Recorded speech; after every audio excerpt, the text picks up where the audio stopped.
Good afternoon, everyone. This is a presentation on the evaluation of the G230 program.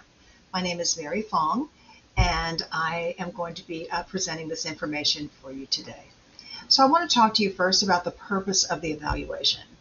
The purpose of the evaluation is to determine if our G230 program effectively supports our credit-deficient high school seniors in achieving their goal of graduation with using resources responsibly. This aligns with our Modesto City Schools goal of increasing our graduation rates and preparing students, all students, for college and career readiness.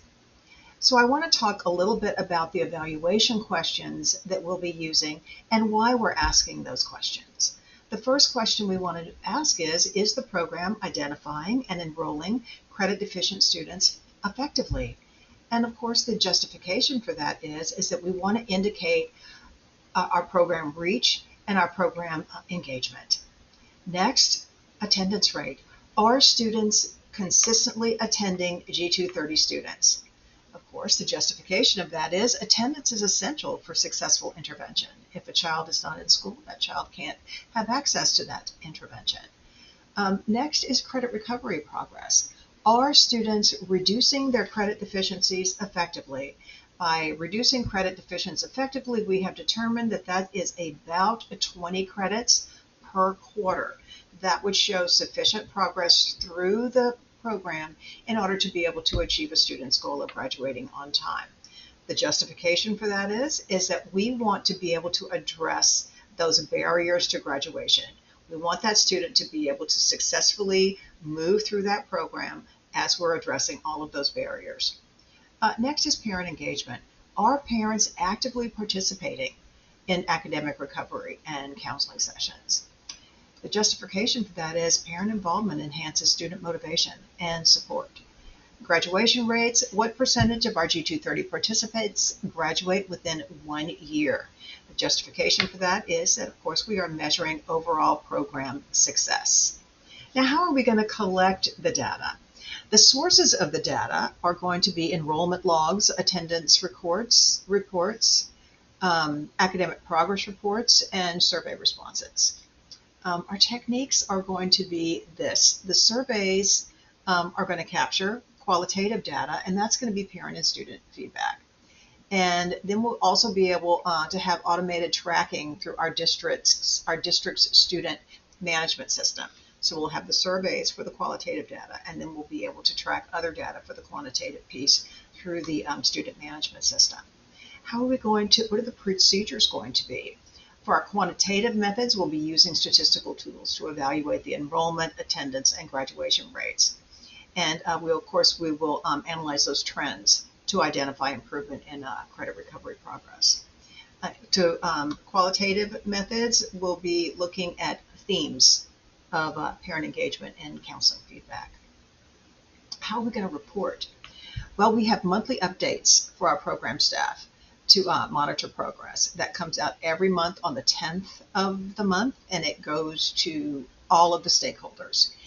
And then, of course, we are going to have a more comprehensive quarterly and annual report that's shared with district administrators, parents, and community partners. Let me go back a little bit. I do believe I misspoke. So on the internal reports, the monthly updates for program staff, that's going to be specific to the teachers and the counselors and the managers of the program, some administrators, but that's staff that are directly involved in the process. So the other stakeholder reports would be to district administrators who are not necessarily involved in the process, but overseeing the process. And of course, our community partners would get that report as well, the comprehensive quarterly and annual reports. How about instruments? So we're going to use a student progress tracker that's going to track the credits recovered, the attendance and counseling hours, and that's all maintained in Excel, and that's all sent out every single month. That way we can easily visualize individual and group, but I like to look at individual student progress against what their graduation requirements are. We also have a parent engagement survey that we will use as a measure, and we have the attendance and the discipline logs. What about the stakeholder responsibilities? Students, our most important stakeholders, of course, they must be actively engaged in the coursework. They must come to school. They must be always working on their credit recovery. And we expect that they have a particular behavioral standard that they work toward in the class.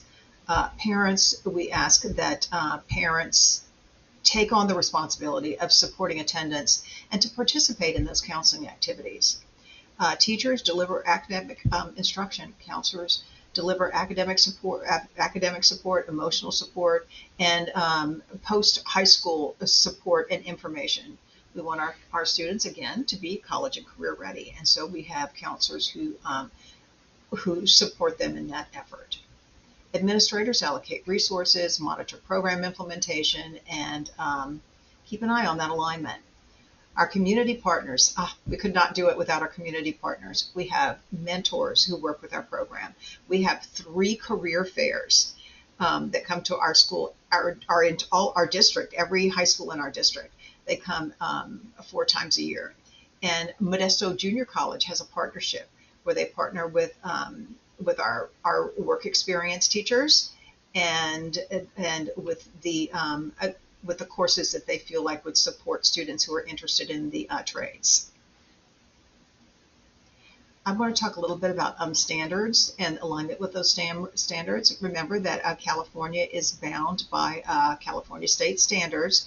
That ensures that we have rigorous expectations to ensure equity and college readiness. Every student gets everything that they need to support success. We also use accountability systems like our state standardized assessment, CASP, which measures achievement in math and English. And we can compare those every year. And I have to tell you that there's a very slight trajectory upwards in terms of how well the students are doing in those core subjects. Finally, I really want to talk about our evaluation goals. Our evaluation goals that measure effectiveness. And what we're doing is improving the graduation rates for those seniors that we have identified as potential dropouts. The other thing is we have to make sure that the resources that we use are efficiently implemented. And I'll give you a wonderful example. We have noticed that our attendance has dropped to the point where we now no longer need 2 teachers at each comprehensive site. But beginning next year, we're going to reduce that to 1 teacher at every site. So we need to make sure that the resources that we allocate for this program are used efficiently. And that's it. That's how we're going to continue to measure this program.